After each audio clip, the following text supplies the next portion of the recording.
Hello everybody, welcome back to Forza Horizon 5 with another car build on the Hot Wheels expansion. We're going a bit different. We haven't really done anything with hot hatches yet, and if you want to do a hot hatch, you go all-wheel drive in this scenario, because otherwise you get way too much power going to the front wheels, and we don't want that. No, we don't want that. We might have a front-wheel drive car later on, but not a hatchback, no. This, though, is going to be our all-wheel drive vehicle, the Nissan Pulsar GTI-R. It's basically a Nissan GTR in hatchback, guys. Or I guess maybe Silvia S15, because it has a Silvia engine. In fact, I believe, if I'm correct in saying this, it's the most powerful RB20 ever put into a Nissan. 230 horsepower from the get-go. So it's a pretty rapid vehicle. We're not going to keep that engine, though, because as great as it is, it's not enough for the top of S1 class, which is our objective. You can see here the turbo and the camshafts actually get it better than you would think, but it's not really enough. We are going to max everything out first. Very lightweight, even with the roll cage and all-wheel drive, 2,400 pounds. We'll add a little bit more with the aero, but unnecessary evil, nonetheless. We're going to put the differential on while we're here. And we will actually need a gearbox, because it's not all-wheel... Actually, it's not all-wheel drive swap anyway. Let's see, you can see it's okay. It gets a decent amount, but yeah, it's actually getting a lot closer than I remember. I mean, it's not enough, but yeah, that's a lot closer than I thought. What I really wanted to use was that, because that's awesome. Having a quad-rotor powered Pulsar GTI-R. Unfortunately, we can't do that. It doesn't reach the top of the class. It's way underpowered. So instead, we're going to go with the GTR engine. We have lots of engine slots available.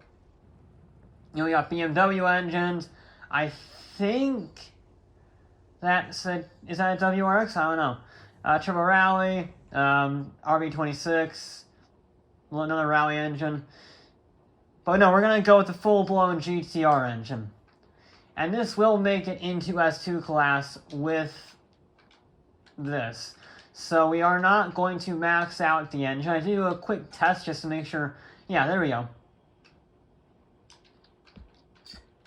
We're going to try putting all the weight-saving parts on first, and then use one stage of turbos as needed.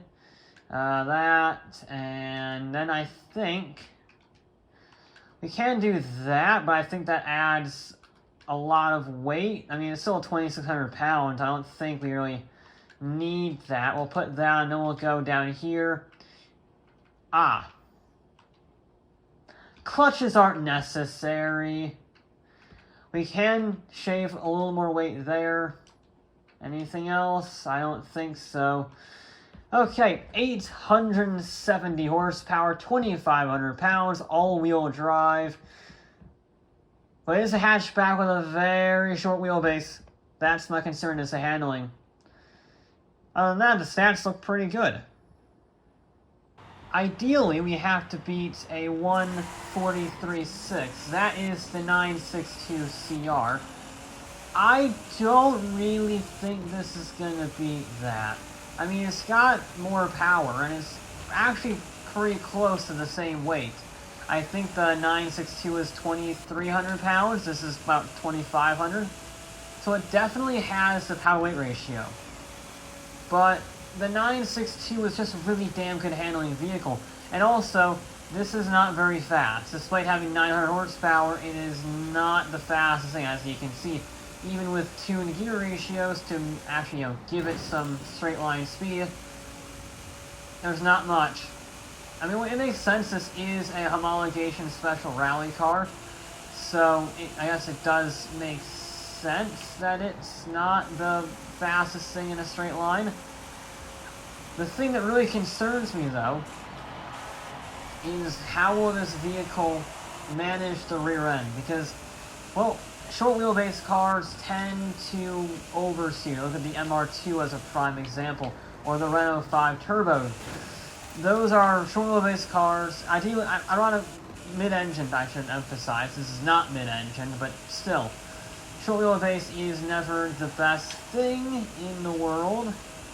And yeah, I'm a little concerned about this, especially because these are not the biggest rear tires in the world. The front tires are okay for the weight of the vehicle and the demands of the all-wheel drive system being less than others. But still, not ideal tire sizes all around. It's sort of like the Monaro, not the Monaro, the Commodore from last time, the other Australian muscle car. I don't know how this will fare, to be honest. I think it's a bit too slow in a straight line. I almost feel like I was a little overcompensating on my gear ratio. It seemed to be a little bit too long, perhaps. But, you know, I'm trying to get any bit of speed out of this thing, and yeah, I'm not really sure it's going to be there. Now, the real interesting thing in my mind is I want this to beat the Nismo, the R35 GTR Nismo that we ran, because it's got basically the same engine. So, it's sort of a sibling rivalry in that regard. I think this is a far superior vehicle, but we're not going to get into that discussion. So the GTR did a 147 around there in the 47s.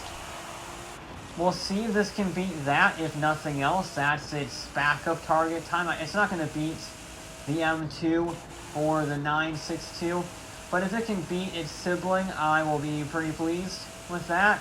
That'll put it solidly in the mid-pack. Let's see if we can make some moves. We're going to knock it over here. There we go. We're a little bit high on the banking there. We'll shoot it down to 5th, try and maximize the RPMs on this thing.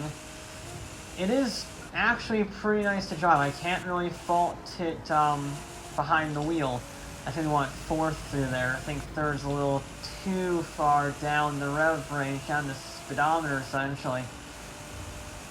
Yeah, it's kind of similar to the GTR actually, in that it's very grippy. I don't really have a problem with how this thing drives, but straight line speed is lacking. We'll shift it down to 5th. That's a beautiful corner, by the way, but it's still way down. That's like SVT Lightning territory. That's not very good. The Pulsar's kind of terrible.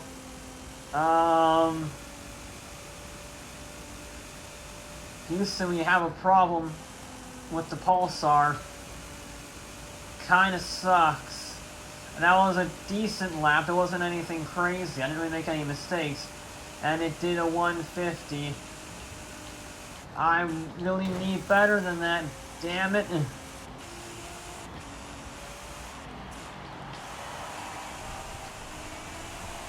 Okay, we're going to have to go maximum attack, essentially, because this thing, I mean, it's all about corner speed, but it doesn't really have the pure grip of other vehicles that could make the most of its corner speed, like, I don't know, the 962, which didn't really have much speed, certainly compared to other vehicles, and yet, it's still untouchable, basically. The closest is the M2. We did have a really good run through the half-pipe section, but I fear the Pulsar is just a bit too far off. Yeah, 4th is much nicer through there. Okay. I think this run is faster. I know we hit the wall a little bit, but, yeah, this is bad. This is really bad. We only got 2 more laps to try and make anything happen with this sucker, and I'm not sure that it will. It loves that final corner. I don't know any car that can go flat out through that final corner and carry the apex, or carry the speed on the apex like this thing does. Alright, we're sub 150. Okay. was a crash or sub 150. That's not a crash. Bugger off, game. Now, I like tap of the mirror, essentially. You might not be last. That's good. And we can go flat out through that corner. That's insane corner speed. I was afraid this thing wasn't going to have any front end, or was going to have any rear end grip. Turns out I was worried about the wrong thing. I thought this would be a little too uncontrollable. Turns out it's very controllable and very slow. It's the opposite of what I was expecting. Got a little bit of a lockup there on my own fault. Again, not an absolutely perfect run, but it's just getting a little better. We're getting my shift points a little better each time. Yes, I can carry 180 miles an hour there. That's good. That's very good. And you can carry good speed down there. 190 near enough. Of course, that means I'm carrying a little bit too much speed into there. I never carried that much speed into that corner, and it braked a little late.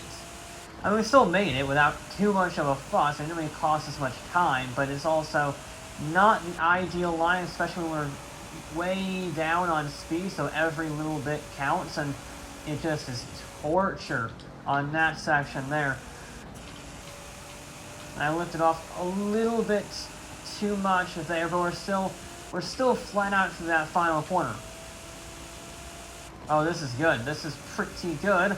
149.1. I don't think we're last. I don't think we are last. That is good. That is very good. And I think we can get into the 48s. We're not going to be as fast as the GTR. We aren't going to be as fast as, well, pretty much anything short of the Deora. Actually, I think even the Deora is a 148. I don't think we're going to touch that. But the Lightning, I think, was dethroned as, I think it's still last. Oh, okay. That was a bit terrifying.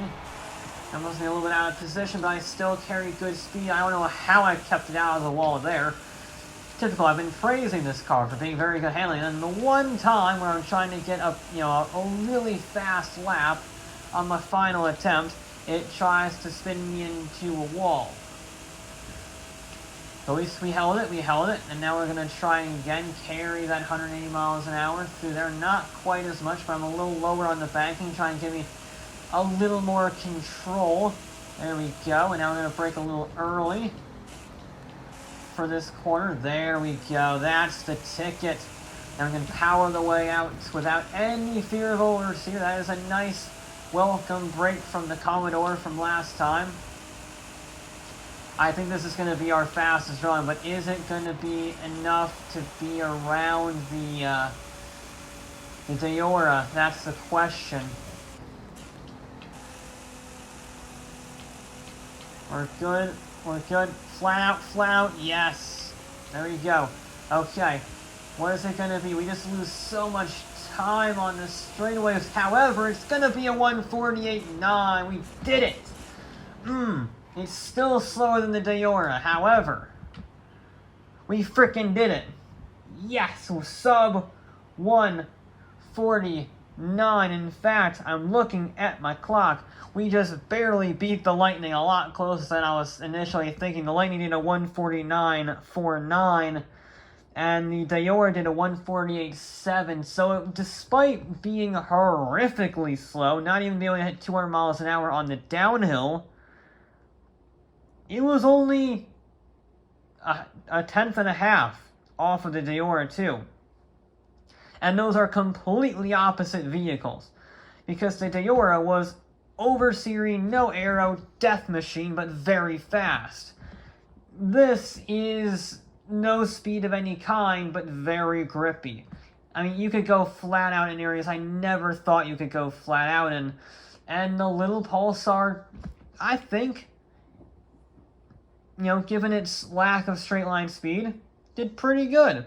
I think it did alright. No complaints from this side of the table. But that will be it for this episode of Forza Horizon 5. I'll be back with more